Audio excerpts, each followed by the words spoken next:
Bueno, bienvenidos al curso de salud digital de Intramed. Mi nombre es Lucas Arriola. Soy médico pediatra, especialista en terapia intensiva pediátrica e informático en salud.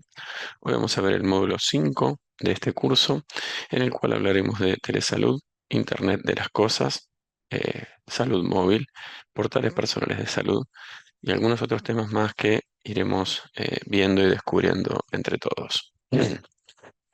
Vamos a tratar los problemas los problemas generales de los sistemas de salud, perdón. Vamos a ver cómo eh, el acceso al Internet y la computación ha generado un cambio en el paradigma, ¿sí?, hacia la centralidad del paciente. Estos unos cuantos conceptos de definiciones preliminares que tenemos que tener en cuenta cuando nos ponemos a abordar estos temas, cómo ha ido cambiando, ¿sí?, el paradigma de atención de la salud actual, como les comentaba antes, con este acceso a la información a través de Internet y la computación, cómo se realiza la captura de datos o a qué llamamos puntos de acceso eh, de nuestros pacientes al sistema de salud, qué son, para qué sirven, qué usos tienen los registros personales de salud, cuáles son sus formas de implementación. Y también vamos a hablar de telemedicina, algunos ejemplos de su usabilidad, de su capacidad, algunos ejemplos también de cómo los distintos países de Latinoamérica han ido implementando la telemedicina, por supuesto, y una pequeña conclusión. En sí, el objetivo de la charla, además de introducirlos en todos estos temas, también es interpelarnos un poco de qué rol jugamos dentro de el advenimiento de todas estas nuevas tecnologías y nuevas herramientas que tanto los profesionales como los pacientes, como los sistemas de salud, tenemos a disposición y tenemos que aprender a implementar.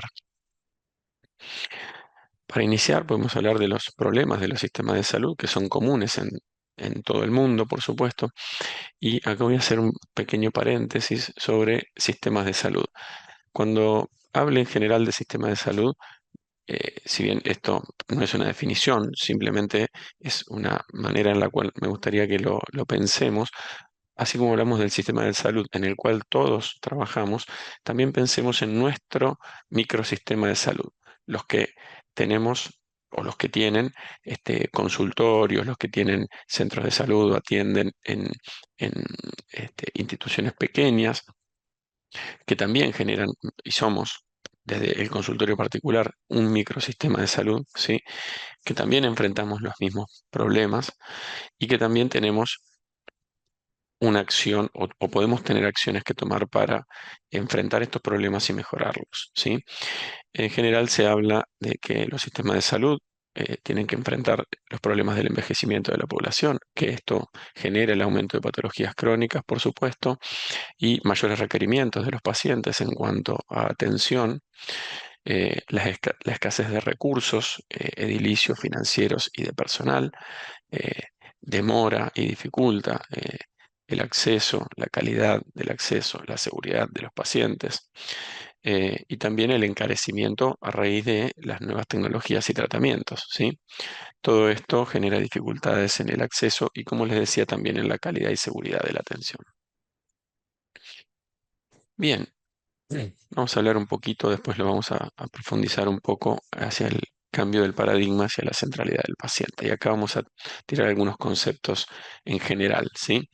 Como les decía, con el impacto de la computación en Internet, el modelo médico hegemónico, en el cual el poder estaba en manos de los profesionales, el poder del conocimiento estaba en manos de los profesionales, eh, va transicionando y se pone en jaque debido a que el acceso a la información y, y teniendo en cuenta esto, la información es poder, el conocimiento es poder, eh, hemos transicionado hacia la sociedad de la información y hoy día nuestros pacientes ya no son más pacientes, sino que son activos en la búsqueda de estas informaciones y ingresan a nuestro consultorio eh, con cuestionamientos diferentes, ¿sí? Eh, por supuesto, no en todos los pacientes es así, pero eh, el cambio del tipo de paciente que hemos tenido a lo largo de estos años es evidente y también nos moviliza y debe movilizarnos a un cambio personal a los profesionales prestadores de salud. Em, un término acuñado en el Instituto Nacional de Salud estadounidense en el año 2007 es que los resultados, un concepto mejor dicho, los resultados eh, en salud se producen en su mayoría fuera del sistema de salud. Alrededor del 80% de los resultados dependen en general de cómo las personas se educan, trabajan, viven y se recrean, ¿sí? Entonces, solo el 20 depende de las acciones que generamos dentro del sistema de salud, ¿sí? Dentro de los macros o microsistemas de salud. Esto, esto es importante entender porque el modelo de atención basado en la detección de la enfermedad por el sistema ya queda un poco obsoleto, queda un poco viejo porque hace que este modelo dependa fundamentalmente de las instituciones y los profesionales con un enfoque paternalista y se me están escapando un montón de otras personas, el 80% de las personas, eh, mejor dicho, no el 80%, pero sí estoy quedándome afuera de interactuar con mis pacientes fuera del sistema de salud, como decimos bien, donde se educan, trabajan y se recrean.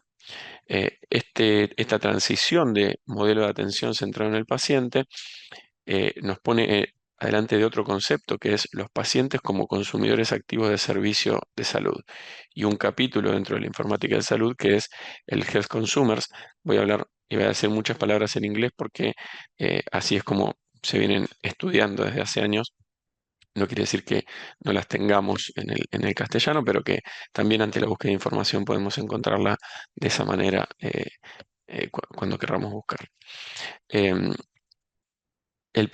bueno, entonces se habla de un capítulo grande que es Health Consumer, el paciente que consume salud, que consume servicios, que consume em, información y no solamente una persona pasiva esperando a ser llamado por el médico, tener un turno, etcétera.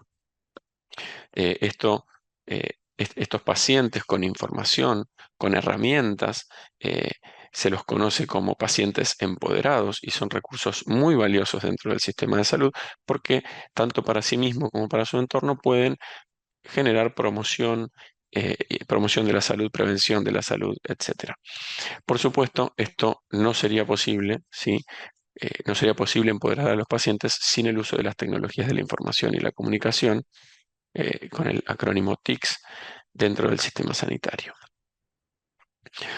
Algunos conceptos preliminares para poder entender de qué hablamos o a qué queremos llegar. Hablamos de los problemas de los sistemas de salud y ahora vamos a hablar conceptos preliminares, vamos a ver unos conceptos preliminares que nos permiten saber cómo abordamos o cómo enfrentamos esos problemas dentro de los sistemas macro o micro de salud, ¿sí? Entonces, bien, vamos al concepto de ubicuidad, que era una cualidad atribuida a los dioses, que significa básicamente la existencia en todas partes y al mismo tiempo. Puede ser comparable o sinónimo de omnipresencia. Y la pregunta es, ¿esto aplica o puede aplicar a los sistemas de salud? Sí, efectivamente puede haber un sistema de salud presente en todas partes al mismo tiempo, pero para ello debemos tener estrategias, ¿sí? O debemos llevar adelante estrategias que permitan esta presencia del sistema de salud en los lugares donde se lo requiere o en los lugares donde los pacientes lo requieren, eliminando las restricciones de la ubicación y la temporalidad. Es decir, si yo pido un turno ahora y me lo dan dentro de 20 días, no es un sistema de salud ubicuo, ¿sí? O si tengo que ir a un hospital a pedir un turno, no es un sistema de salud ubicuo, porque el paciente lo necesita ahora, en este momento, ¿sí? Y lo necesita en su casa, en su trabajo, eh, en áreas rurales, en otros lugares, ¿sí? Entonces, la provisión de atención sanitaria en cualquier momento y en cualquier lugar, esto es un sistema de salud ubicuo que mejore la accesibilidad y la calidad del sistema, por supuesto, que es la Mobile Health o salud móvil. Es la aplicación de los dispositivos móviles eh, en la salud que le permitan al paciente el acceso al sistema de salud, ¿sí? Entonces, ahí ya empezamos a ver que hoy día las tecnologías de la información y la comunicación, la Internet de las cosas, los dispositivos móviles, etcétera, me permiten, si yo tengo una estrategia de salud que los incorpora, ¿sí? Estrategias de salud que incorporan tecnología de información y la comunicación, me permiten que mi sistema de salud sea más ubicuo. Mismo ejemplo del paciente, abre su celular, toma un turno desde el lugar donde se encuentra, no tiene turno presencial, puede tener un turno de teleconsulta y lo puede tener para dentro de un rato, o para más tarde o para mañana. Entonces, ahí generamos o tenemos el pensamiento de, ok, un sistema de salud ubicuo y un sistema de salud que no tiene ubicuidad. Bien, ¿cuáles son los objetivos principales de la salud móvil? Entonces, mejorar el acceso a la salud, educación del paciente, cuidado de la salud, mejorar la práctica clínica, por supuesto, así como el paciente puede acceder al sistema, también puede ser el punto de acceso, ya lo hablaremos más adelante, em, y el punto de cuidado de su propia salud. Acá vemos un celular que tiene presión arterial con sistólica y diastólica y una frecuencia cardíaca. Si ese dato es transmitido al profesional y es un paciente hipertenso y requiere control, también mejora la práctica clínica, porque ya el profesional no va a tener un acceso y conocer cómo está la presión de su paciente una vez cada 2 o 3 meses o cada 6 meses cuando lo controla, ¿sí? Puede tener mayor información respecto de su adherencia al tratamiento, de si ese tratamiento es adecuado o no, ¿sí? O si está cumpliendo o si requiere aumento de dosis para lograr los efectos deseados, etcétera. Y le está ofreciendo a los profesionales también y a los pacientes estas herramientas, ¿sí? Em, la Electronic Health o e-salud, ¿sí? No es más que el uso de estas tecnologías de la información y la comunicación para el cuidado de la salud y con la búsqueda de la mejora de la prestación de los servicios de salud. Ahora, como les decía antes, tiene que haber una estrategia de esta implementación de las tecnologías de la información y la comunicación. Y esta estrategia de TICS no tiene que ser la estrategia de salud. Tiene que haber una estrategia de salud pública o una estrategia de salud poblacional. Poblacional no quiere decir pública, sí quiere decir que puede ser pública o privada. Para la población que uno atiende, eh, que se fundamente o que, o que incorpore, ¿sí? Estrategias de tecnología de la información y la comunicación para brindar esos sistemas de esos servicios sanitarios, que como venía explicando, este concepto son estrategias diferentes de brindar los mismos servicios, ¿sí? ¿Con qué objetivo? Hacerlos eficientes, efectivos, equitativos. Dentro de esto se incluye, sí, la telemedicina y la salud móvil que recién hablábamos y ahora vamos a hablar un poquito más de telemedicina, una introducción y después la emplearemos.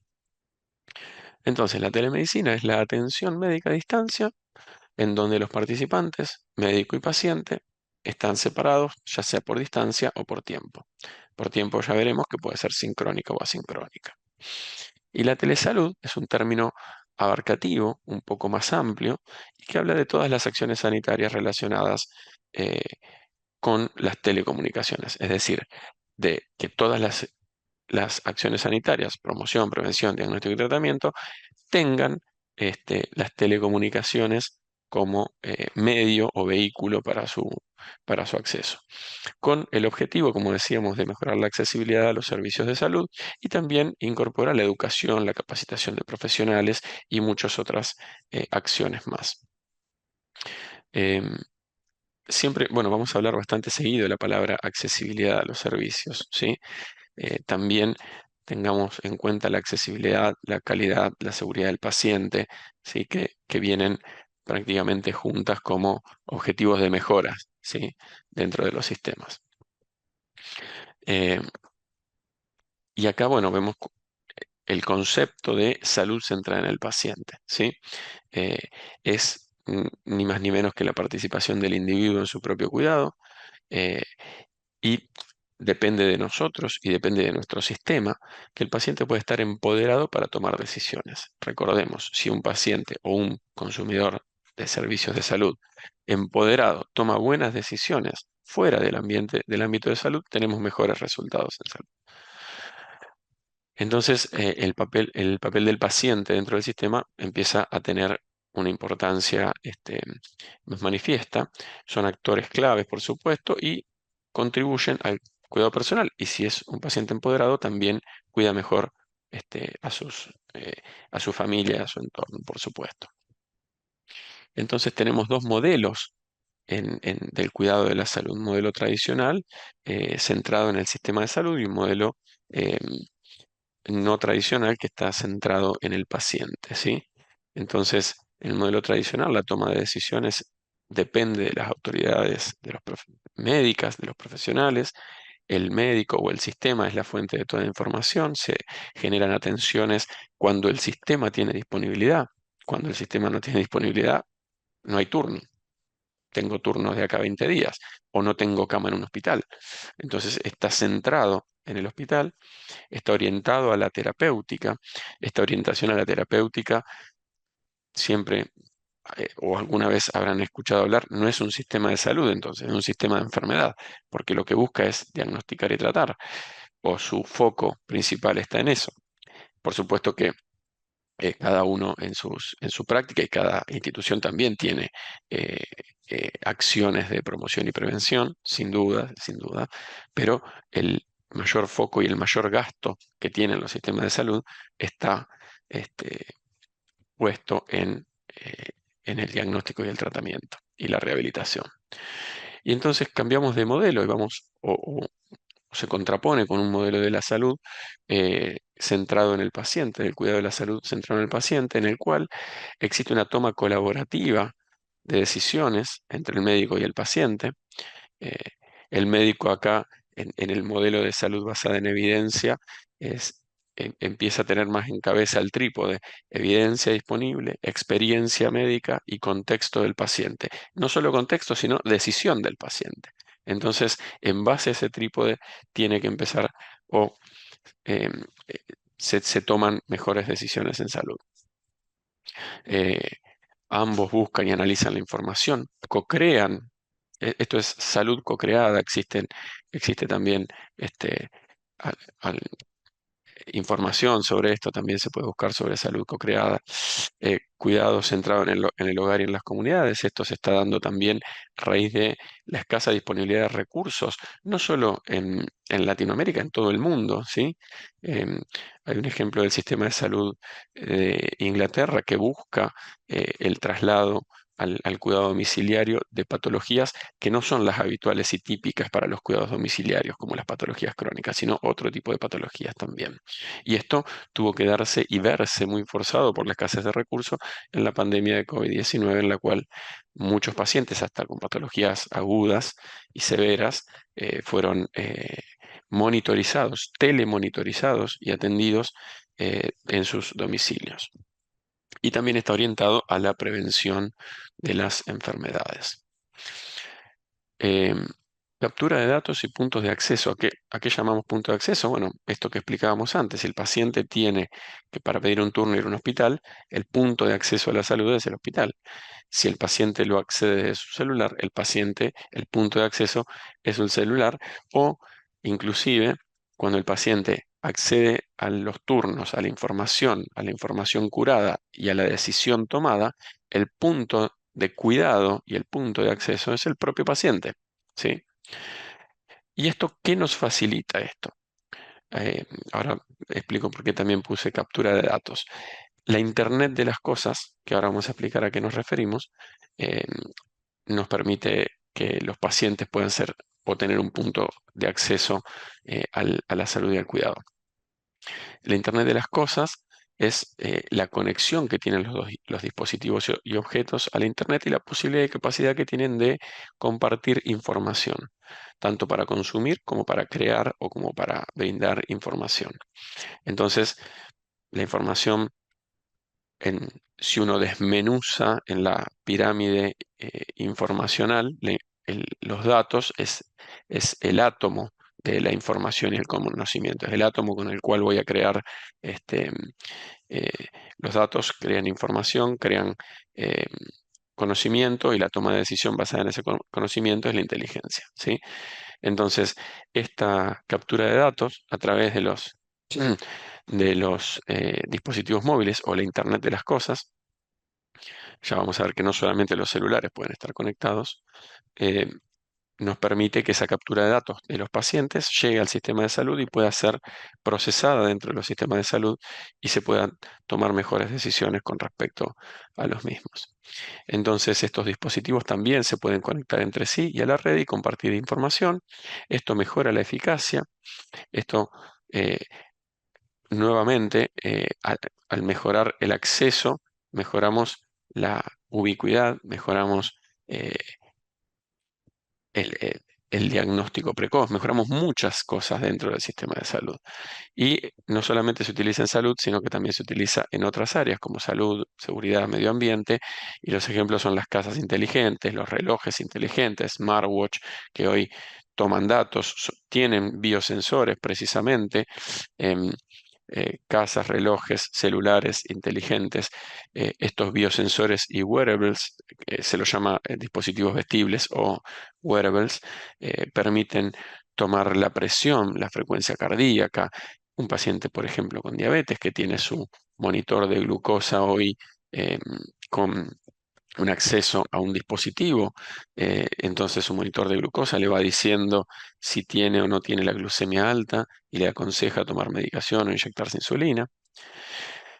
Eh, y esto, ¿a qué nos lleva? Que esta Internet de las cosas permite, por supuesto, una atención personalizada. eh, Autogestionan y controlan su salud, el ejemplo del paciente diabético. Y los proveedores, por supuesto, mejoran las experiencias de cuidado. Personas que tienen mejor acceso, que comparten datos, que comparten información e información que está en el lugar indicado, para la persona indicada, en el momento indicado.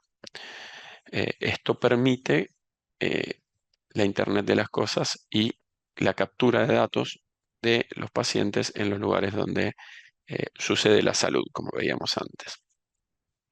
Esto por supuesto, nos tienen que llevar a nuevas formas de pensamiento de cómo podemos aplicar estas tecnologías en nuestros pacientes o en nuestros consumidores de salud y que, por supuesto, todas estas tecnologías para ingresar todas estas tecnologías que capturan datos, estos datos puedan ingresar dentro del sistema de salud para que generen un impacto, por supuesto. O sea, que se integren con los registros electrónicos de salud em, de, eh, de los sistemas de salud. ¿Eh? Y acá hablamos, el paciente genera datos, genera información, em, también eh, eh, consume información, genera conocimiento, toma decisiones. Entonces, si toda esta pirámide informacional que nos lleva a la inteligencia para la toma de comunicación, para la toma de decisiones, perdón, em, tiene un punto y el punto es qué información maneja el paciente. Entonces, siempre se habló de qué tan em, necesario o si es buena práctica el acceso del paciente a su información y su información dentro de su registro médico electrónico, historia clínica electrónica. Eh, entonces, hoy día la realidad nos muestra que nos encontramos que nuestros pacientes muchas veces tienen un acceso limitado o nuestros sistemas de salud le ofrecen a nuestros pacientes un acceso limitado a a sus historiales clínicos. A veces no son completos, las modalidades de acceso no están especificadas y depende de la política de cada sistema. Algunos tienen que completar formularios, solicitar los archivos en papel, solicitarlos de manera electrónica. Esa información a veces llega eh, como un PDF nada más, no tiene acceso en tiempo real, sino diferido.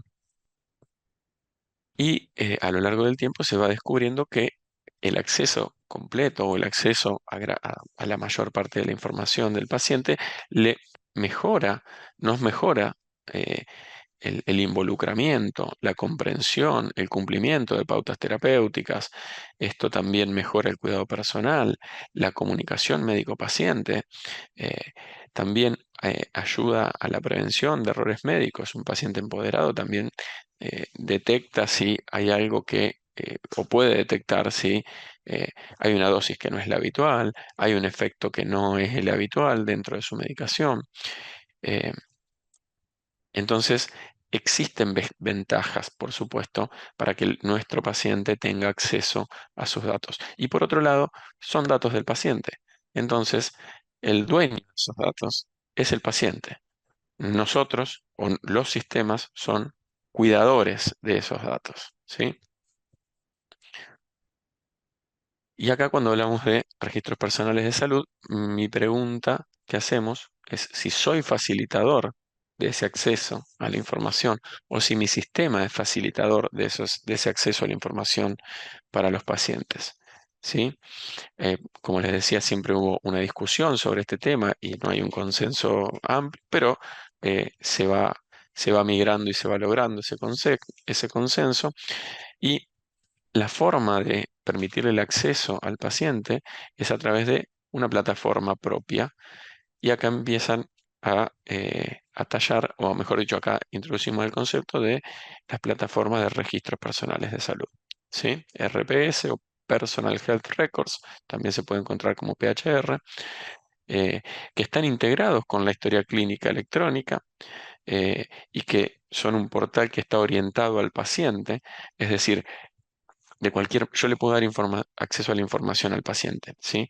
Pero si utilizo términos médicos, difícilmente entienda el paciente de qué estamos hablando.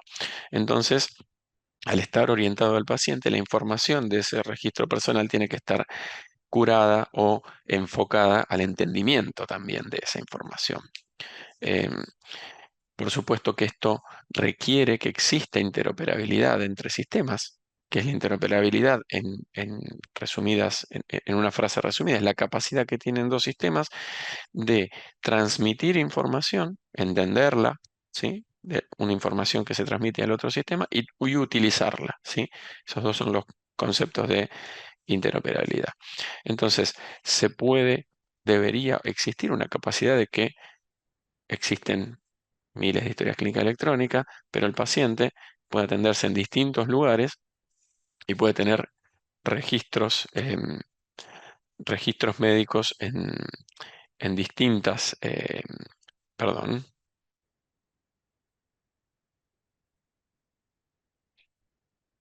puede tener registros médicos en distintos lugares, ¿sí? Pero puede tener un solo portal personal que pueda ser interoperable con distintos registros médicos. No sucede en realidad, pero podría ser eh, un objetivo a seguir dentro de esos portales personales. Que le permita, por supuesto, el acceso y la gestión de de sus documentos, de sus datos, eh, y que, por supuesto, pueda otorgar permisos y privilegios de ver a quién le da esos datos, a quién le deja ver esos datos. No todos los médicos tienen que tener acceso a la información del paciente si no son relevantes para las acciones que van a tener los médicos con esos pacientes. Sí, por supuesto que si son personal de salud tratante, sí requieren el acceso y cuando no lo sean, no requieren el acceso. También le permite el control de la información personal. Entonces, tenemos estos registros personales de salud, tienen que ofrecer medios para que cada individuo controle su información, por supuesto. Estos accesos de los que hablábamos. eh, ¿Y cuál es el modo de implementación? Podemos encontrar muchas combinaciones de modos de uso en distintos lugares, ¿sí? Em, si bien no es un portal de personal de salud, pero sí, por ejemplo, podemos ver el portal centrado en instituciones de salud eh, con eh, que sea un portal personal de salud en contraposición de un portal nacional de pacientes. Si hay profesionales y existen sistemas de salud que tienen su propio sistema, su propio portal personal de salud. En Argentina, un ejemplo no es un portal personal de salud, pero la aplicación Mi Argentina es un ejemplo de una plataforma en la cual las personas tienen, por ejemplo, datos de vacunación, ¿sí? En por ejemplo, el municipio de Pilar, en la provincia de Buenos Aires, tiene también un acceso a través de un portal de paciente que se llama Mi Salud, creo. El, eh, el- la ciudad de Buenos Aires también tiene a través de la página del gobierno de la ciudad de Buenos Aires capacidad de acceso a turnos, capacidades de gestiones administrativas. Entonces, tenemos distintas formas de implementación, pero también tenemos eh, y que estas formas de implementación nos permiten el acceso a los datos de la historia clínica con funciones de comunicación, accesos de lectura, ¿sí? De solo lectura a veces, no modificar las cosas que están dentro de la historia clínica y, por supuesto, subir sus datos. Un paciente que se hace estudios fuera de los sistemas, eh, digamos, de los que ofrece un hospital o una clínica y se hace un estudio en otro laboratorio o en otro centro diagnóstico, puede a través de su portal personal de salud ingresar esos registros, esos resultados y esos resultados estar disponibles en la historia clínica de los pacientes y por supuesto para sus profesionales tratantes. Entonces, en ese modelo de implementación, si yo me pongo como el que va a recibir la información, tengo que pensar si mi sistema de salud, mi microsistema de salud, le facilita eso a mi paciente, ¿sí? Dentro de las funcionalidades de los registros personales de salud, encontramos el acceso al historial, a la historia clínica, al historial de salud, a todos sus tratamientos, a la información general del paciente, datos filiatorios, datos de cobertura social, etcétera, diagnósticos, recursos educativos. El portal personal también puede ofrecer información curada, es decir, si tengo un paciente de 75 años que sé que es un paciente que eh, no tiene, em, no tiene niños pequeños, no tengo por qué mandarle información de vacunación, probablemente de vacunación de menores. Sí, seguramente le tendré que mandar información de vacunación de adultos, como vacuna contra el neumococo, vacuna contra la gripe, etcétera. Em, Eso en cuanto a recursos educativos, por supuesto, agendamiento de turnos, ¿sí? El acceso al turno del paciente como punto de acceso, como punto de cuidado. También posibilidad de tener una mensajería segura con el profesional de la salud, con su médico de cabecera. em, eh, Tener acceso a las próximas visitas, las consultas, también capturar patrones de vida diaria, es decir, cuántas horas de sueño tuvo, si se movió o no se movió. Hoy día hasta se pueden incorporar todos los datos que hablábamos antes, gracias a la Mobile Health, los datos de presión arterial, frecuencia cardíaca, saturación, em, este, eh, estrés, muchos datos, sueño, muchos datos. Eh, una aplicación muy interesante, ya van a ver más adelante cómo todas estas herramientas que son biosensores o wearables, nos permiten empoderar la teleconsulta y no solamente tratarse de un diálogo con nuestros pacientes, sino también obtener información del estado de salud, como todos estos datos biométricos, biológicos que tienen nuestros pacientes. ¿Sí? También encontrar cuáles son sus patrones de vida diaria, si se movilizó, si caminó, si pudo hacer actividad física o no, tanto de él como de su entorno. Bien, algunas definiciones. Empezamos con esta definición que ya le hicimos antes, la telemedicina y la telesalud. La telemedicina, que decíamos, era la provisión de asistencia médica mediante telecomunicaciones. Cuando empezamos a hablar de telemedicina, ya vamos a hablar de teleconsulta, pero también empiezan a tallar qué es telemedicina, qué no es telemedicina, etcétera. Hay muchas disquisiciones al respecto y asociada la telemedicina, el concepto tele a distancia, con la práctica o la acción que estoy realizando, eh, aparecen nuevas nomenclaturas como la telequinesiología, por ejemplo, es la rehabilitación a distancia que hago. La teleradiología es cuando un profesional diagnostica la información, diagnostica una imagen de un paciente que se encuentra en otro lado, en otra situación geográfica, porque en ese lugar tengo el acceso al dispositivo, pero no tengo acceso al profesional. eh, el telestroke, teleinfarto, el tele-ACV. Hay ambulancias, estos sistemas, algunos, creo que hay algunas implementaciones en Argentina, con los tomógrafos móviles, permiten ver si el paciente que tiene una signosintomatología de ACV tiene una imagen de un ACV hemorrágico o isquémico. Si no tiene un ACV hemorrágico, es candidato o es indicación de el acceso a trombolíticos. Y se sabe que los trombolíticos mejoran la sobrevida y la recuperación y disminuyen las complicaciones hechos, digamos, sí, hechos endovenosos dentro de el menor tiempo posible. Entonces, si esa ambulancia le va a dar o si ese paciente va a recibir el trombolítico, cuando llega a la institución, se le hizo la tomografía, se le puso la vía y se le pasó, más o menos desde que la ambulancia llegó, demora unos 20-30 minutos. En este caso, el telestroke es un sistema que permite el diagnóstico y tratamiento en la ambulancia del paciente. Eso para dar algunos ejemplos de telemedicina, ¿sí? Em, y la telesalud, como decíamos, es un término más amplio que también está enfocada en la capacitación, educación, utilizando estas tecnologías de la información. Entonces, ahora nos enfocamos un poco más en la consulta. Como decíamos, los dos actores en distinto lugar y a veces en distinto tiempo.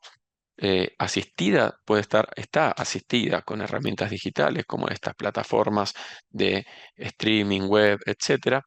Pero hay, acá vamos a hacer un paréntesis. eh, Zoom, WhatsApp, etcétera, permiten hacer teleconsulta, pero lo fundamental es que en ese momento tengamos acceso a la historia clínica, ¿sí? Porque todo lo que yo estoy haciendo en esa teleconsulta tiene que quedar registrado. Todo lo que el paciente me informa, los datos, ya sean toda la información de la charla, la información verbal, como la información de signos vitales, tiene que quedar consignada dentro de esa historia clínica. Y a su vez me permite saber qué medicación tomó, qué antecedentes tiene, etcétera, y no estoy viendo una persona que es eh, desconocida para el profesional o que no tiene acceso a otras informaciones el profesional. Em, También está asistida por hardware, estos elementos como teleotoscopio, teletetoscopio, saturómetro, teleoftalmoscopio. Ahora hablamos de telepletismografía. Esto es que existen sistemas ya que permiten que al estar observando con una cámara de celular o de computadora y ver las variaciones de tono que tiene la piel de acuerdo a cómo se vasodilatan o se vasocontraen las arterias de la piel en cada latido, me permiten saber frecuencia cardíaca, frecuencia respiratoria, saturación, presión arterial, eh, y datos que enriquecen sin necesidad de que el paciente tenga que tener un dispositivo a mano, solamente tiene una cámara, ¿sí? Por supuesto, estas aplicaciones son empoderadas por inteligencia artificial y algoritmos que permiten esta, esta toma de datos, validadas con estudios científicos, etcétera, ¿sí? Como les decía, puede ser sincrónica o asincrónica. Acá repito, porque sí o sí tiene que ser con acceso a la historia clínica electrónica, ¿sí? Eh, Empodera la teleconsulta, ¿sí?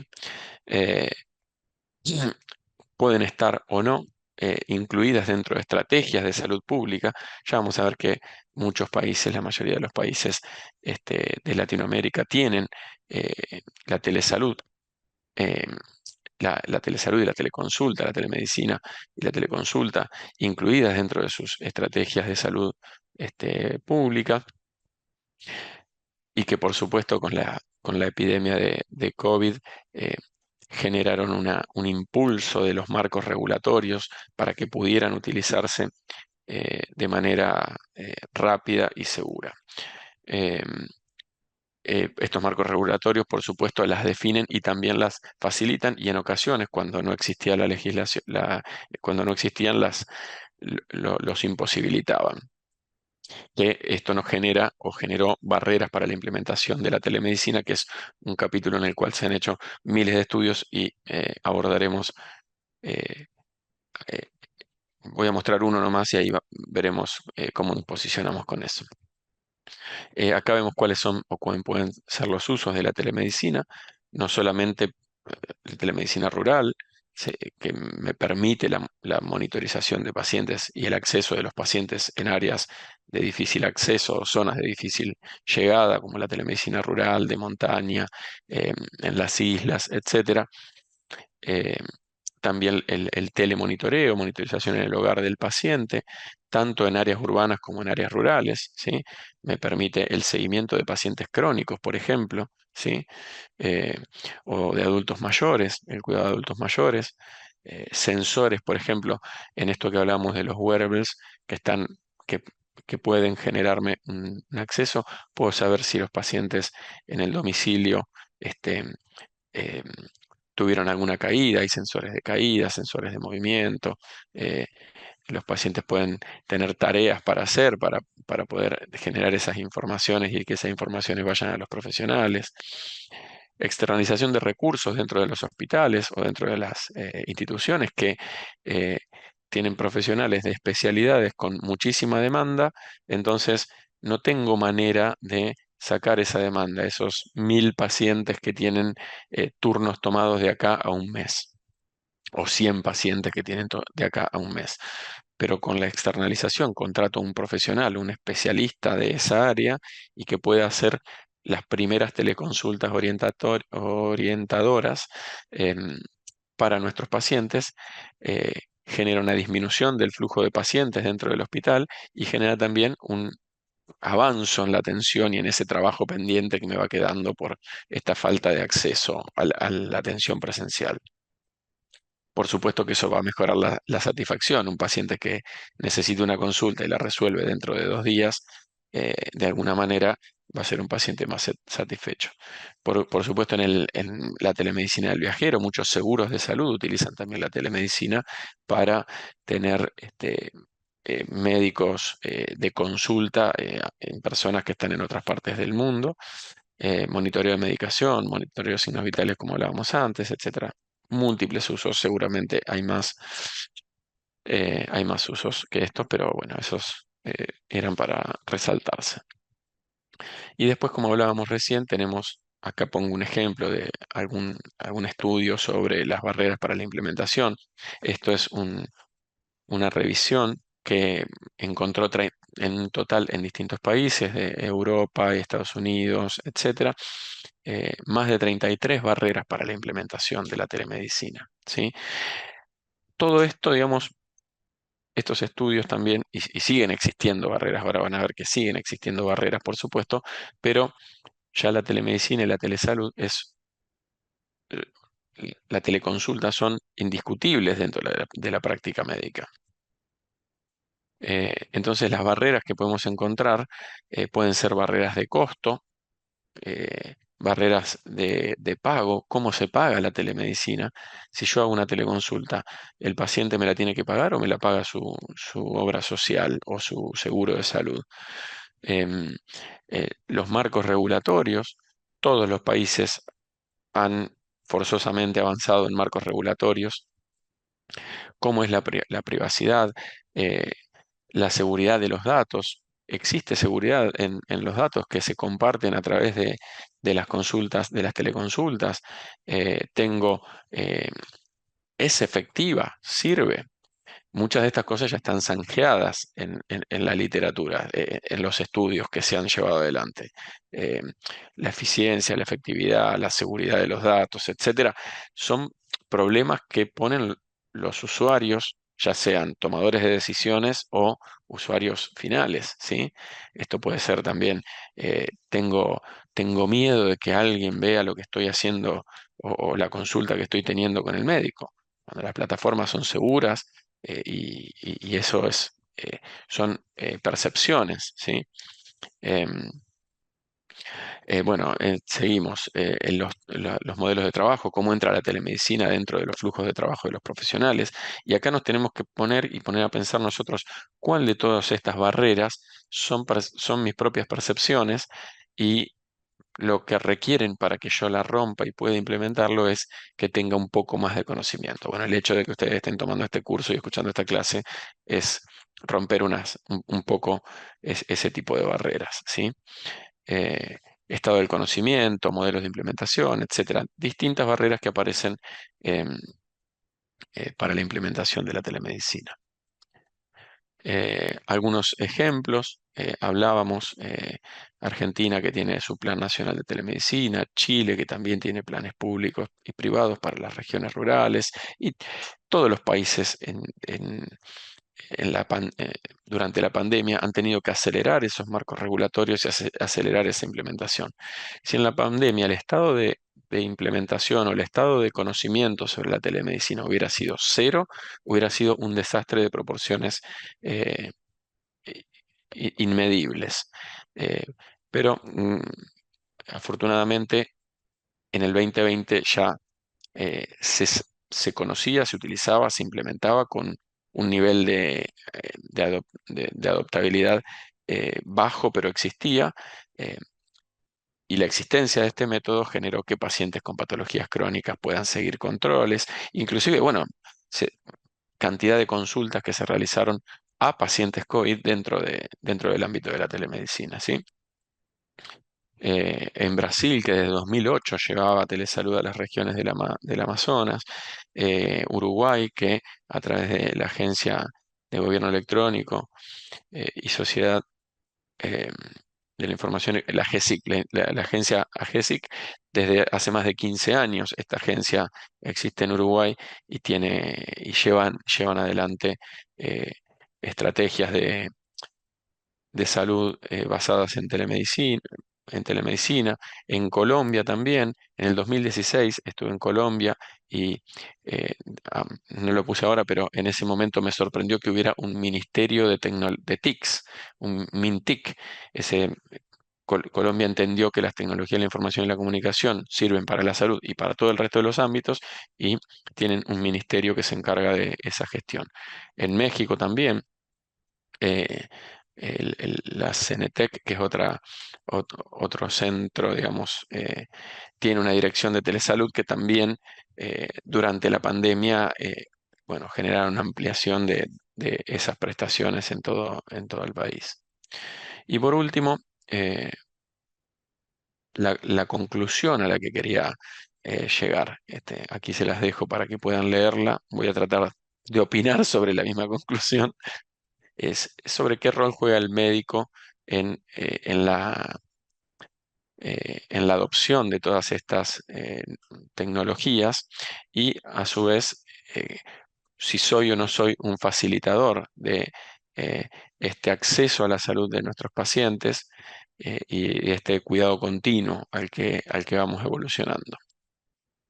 Entonces, como sí o sí en nuestras eh, profesiones es obligatorio el conocimiento de nuestras especialidades para tomar decisiones, el conocimiento de nuestra práctica. Actualmente ya se impone también como una necesidad el conocimiento de estas nuevas herramientas disponibles, ¿sí? Para facilitarle al paciente el acceso a la salud y para mejorar el cuidado y los resultados de la salud de nuestros pacientes. Entonces, basándonos en las aptitudes, además del conocimiento, ¿sí?